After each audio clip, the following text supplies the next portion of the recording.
Hello everyone, in this video I'll show you how to gain access to and kill the Souldespoiler from the Cults of Tibia Quest. Firstly, we'll have to head to Outlaw Camp. If you have the shortcut, you can take the green earth portal north of Thias in the Forgotten Knowledge quest, or just walk there as normal. Once you arrive in Outlaw Camp, you'll head to the south and head down a ladder inside a small building. Once you go down the ladder, you'll pass through a water vortex, go to the south and down a hole, then up the rope hole to the south. You'll now be in the misguided camp. In this area, you'll find many misguided thieves and misguided bullies. You'll have to kill enough until you loot a rubbish amulet. This can take some time, but it isn't too rare. It is a 5 to 10% drop rate. Once you loot a rubbish amulet, you'll equip it and have to kill 10 misguided enemies to charge it. It will then turn into a glowing rubbish amulet. You must use the charged amulet on a misguided thief or misguided bully and it will transform into a misguided shadow. Kill this creature and it will update your quest log. You do this 5 times total to gain access to the boss. You can monitor your quest log to see how many kills you have.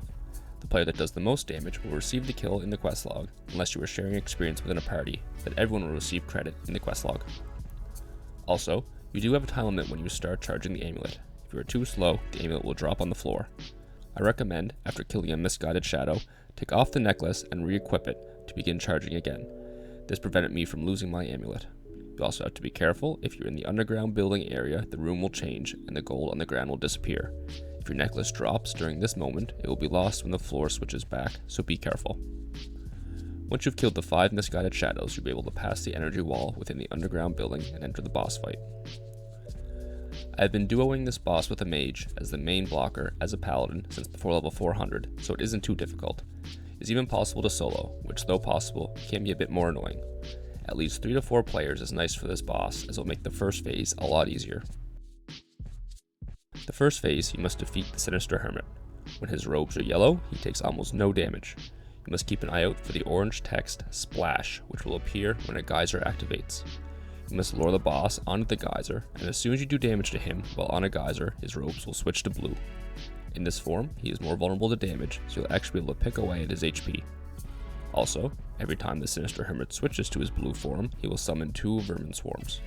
You want to make sure to be doing some area damage to make sure you are not overrun. You'll have to watch to time your attacks appropriately to manage the Sinister Hermit's forms and maximize damage. As soon as you damage the boss while he is standing on a geyser, he will switch to his blue vulnerable form. As soon as he takes damage when he steps off the geyser, he will revert back to his yellow form that takes reduced damage. So, if you notice him step off the geyser, you can stop attacking and lure him back on before damaging him so he won't switch forms. Or, if you're going to damage him off the geyser and allow him to switch back to yellow, make sure it's a high damage attack. If you have 4 players of a high enough level, which varies depending on location, it is better to stand all around the boss and trap him on the geyser to prevent him from stepping off. This will allow you to focus him the whole time until the geyser deactivates. This can be quite effective as well, even with 3 players if you have a knight. The knight can stand diagonal between the other 2 players, casting his arrest to keep the boss's focus, and it shouldn't wander off the geyser too often. Once you've killed the Sinister Hermit, the Souldespoiler will spawn. You'll be able to attack this boss but won't do very much damage to it. Over time, freed souls will begin to spawn.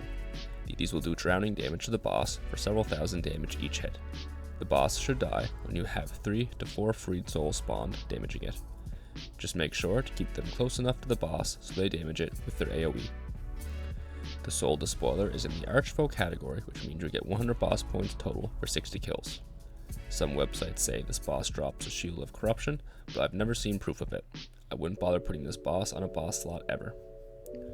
Hopefully, this video helps you unlock the Souldespoiler in your Bosstiary.